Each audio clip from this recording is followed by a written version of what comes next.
Rossi, je suis expert comptable commissaire aux comptes. Mon cabinet s'appelle Premier Monde. On a 2 sites principaux, un sur Paris, un sur Lyon. Notre spécialité, en tout cas parisienne, sont plutôt les startups, la nouvelle technologie. Arnaud Poncet, je suis expert comptable au sein du cabinet d'expertise comptable Safigec.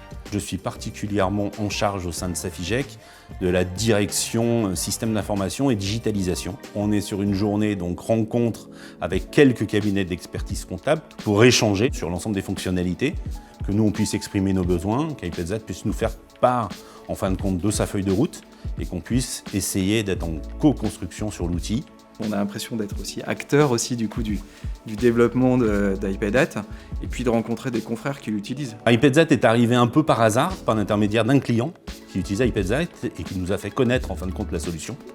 Et on s'est rendu compte que ça matchait en fin de compte avec la vision qu'on pouvait avoir, c'est-à-dire d'avoir réellement un accompagnement à 360 degrés du client. Ça permettait de matérialiser cet accompagnement dans un outil. Et nous, on va faire notre vrai rôle, c'est-à-dire pas de saisir des pièces ou pas de faire de la compta, on va faire de l'accompagnement, du conseil et de la sensibilisation sur ce qui peut arriver à son entreprise et quels sont les challenges qu'il va pouvoir relever en fonction des éléments qu'on va pouvoir lui sortir.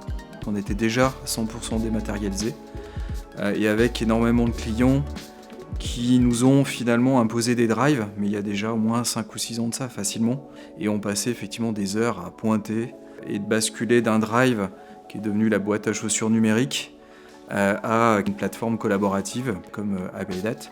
Pour nous, ça a été vraiment quelque chose de très intéressant. Je pense qu'on a réduit le temps par 2 ou 3 facilement, sur des traitements de petits dossiers. Au moins c'est clair, il n'y a plus de discussion, on gagne beaucoup de temps. Alors sur la réforme de la facture électronique, il y a plusieurs étapes. La première étape, effectivement, celle de juillet 2024, c'est que toutes les entreprises vont être tenues d'accepter les factures électroniques émises par leurs fournisseurs.